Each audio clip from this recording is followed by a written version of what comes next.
Yeah, the Criminal University back at it, coming at you today with the first of a three-part series, Money Making Moves. When you're moving with money, what to expect, what to be prepared for, and how to move with it. You heard? If you like the content, make sure that you comment. If you want to keep you updated, make sure that you subscribe, like all that good stuff. You know what I'm saying? We're here to try to keep y'all out the system. You heard? Straight like that. You know what I'm saying? Let's get to it.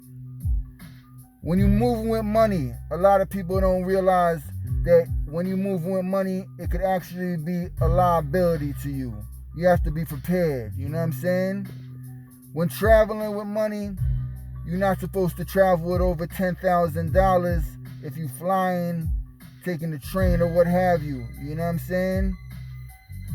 They could actually confiscate your money if you're flying with over $10,000 and you don't got a receipt, a legitimate business or whatever. You know what I'm saying? So I'm going to get at you today, tell you a true story, one experience I had when traveling with money. You heard? So basically, this story takes place about 2010, 2012, somewhere around there. You know what I'm saying? I was flying from Atlanta to California, LAX to be exact. You know what I'm saying? I had $27,000 on me. You know what I'm saying? Now, when I was traveling with the money, I understood that I'm not supposed to travel with more than 10, so I had to be prepared for it. First thing I did was split the money up. I had $8,000 in a pair of sneakers, right? Then I had $9,000 in my right sleeve, and I had $10,000 in my left sleeve. Total was $27,000, you know what I'm saying? And I had a hoodie on, so that's why I had $9,000 in my right sleeve, $10,000 in my left sleeve. You know what I'm saying?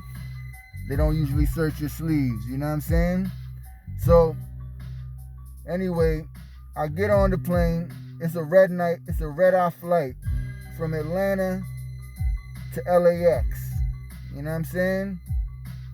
Now, when I arrived in LAX, I had someone that was waiting for me at the gate or whatever. But once you get out the airport, once you get off the flight, you have to walk through the airport to the ground transportation, right? Which is a nice little walk. It might be something like, I don't know, might even be like a half a mile, something like that. It's a nice little walk. You know what I'm saying? It takes about 10 minutes, 15 minutes to get from the gate to the ground transportation, to the pickup part, right? So I'm getting off the plane. You know what I'm saying? I don't have any check-in luggage. All I had was carry-on, right? You know what I'm saying?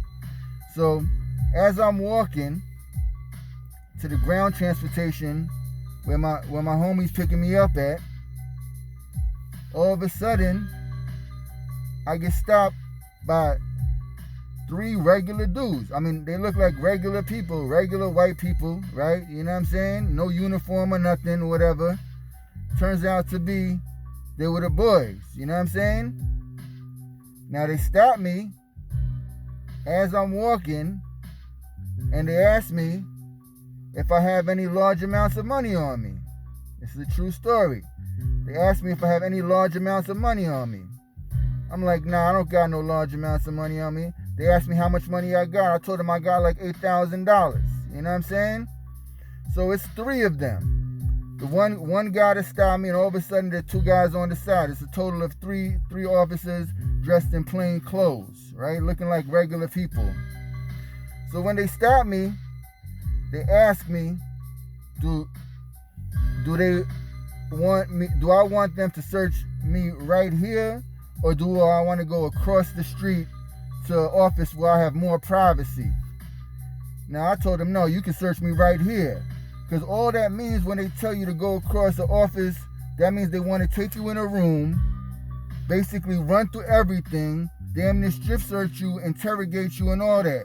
So if they're going to search you, let them search you right there on the spot. You know what I'm saying? Where you got witnesses around, where you got cameras around, and they can't do too much funny business. You know what I'm saying? So they stopped me, and we're by the seats. There's a seating area right there, right? You know what I'm saying? As they stopped me and start to search me, they open my bags, and then one of the police officers asked me, he wanted to see my phone. I asked him why he wanted to see my phone for. And I showed him one phone, and he's like, nah, I want to see the other phone, which was a flip phone at the time, right? And he said, you know, only certain type of people have those phones. And I never forgot when he said that. You know what I'm saying? That just gives you an idea that they profiling people. At that time, if you had a flip phone, they're looking at you like some type of criminal, right? You know what I'm saying? So I never forgot that. So he asked me for my phone or whatever. See my phone, there's nothing in my phone or whatever, right? But you see the flip phone, so that right there was one of the reasons why they stopped me, right? Because like I said, he said only certain type of people have those phones, right? You know what I'm saying? So they searching through my luggage or whatever, and I told them I got $8,000 in my sneakers, right? You know what I'm saying? They don't do a pat down, they don't do no strip search of me or nothing. They don't search my person, so they don't know about the money I have in my sleeves, right? You know what I mean? So they searching and they go through the sneakers, they see the $8,000 there, right? You know what I'm saying? And I might have had like a couple $100 extra in my pocket. So they see that, and once they know it's $8,000, they know they couldn't do anything, right? You know what I mean? But they searching me right there in the airport, going through my stuff, you know what I'm saying? Hoping to find over $10,000. Because to them, that's the jackpot. So it's called civil assets forfeiture, right? What they do is, if you have more than $10,000, they can literally confiscate your money, right? It's not a charge, but they'll keep your money unless, and it's extremely hard to get back for you to prove it. You know what I'm saying? That's legit or whatever. So they see the $8,000. They know they couldn't do anything, right? They're going through my stuff, whatever.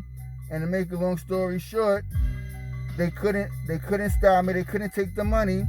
So they just let me go, whatever, right there, right? They went about their ways. But things to keep in mind. 1, be careful how you move, especially in the airports, because they're always watching. On a plane, they usually have officers, right? When you get off, they got officers over there, right? Like I said, these was plainclothes officers. You couldn't tell that they was police officers. They look like regular people. You know what I mean? 2, when you traveling, be prepared if you have over $10,000. Don't think that it's not going to happen, which is why I had $9,000 in my right sleeve, $10,000 in my left sleeve, and I made sure I put the $8,000 cash in the sneakers. You know what I'm saying? So it looks like I only had $8,000, right? You know what I mean? So that's part 2, right? And 3, if they're going to search you, let them search you on the spot. Don't go across the street to no office or room or whatever type of shit they talking about.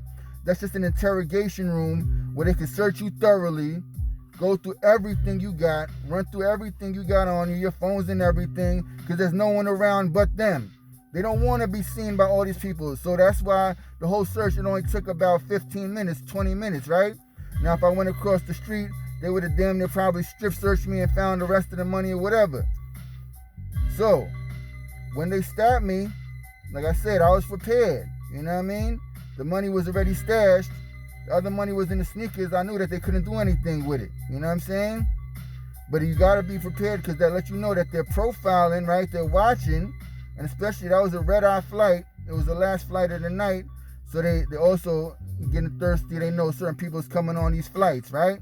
You know what I'm saying? The flip phone drew attention to me, right? So that was what let them stop me. But all in all, they couldn't do anything, because there was less than $10,000.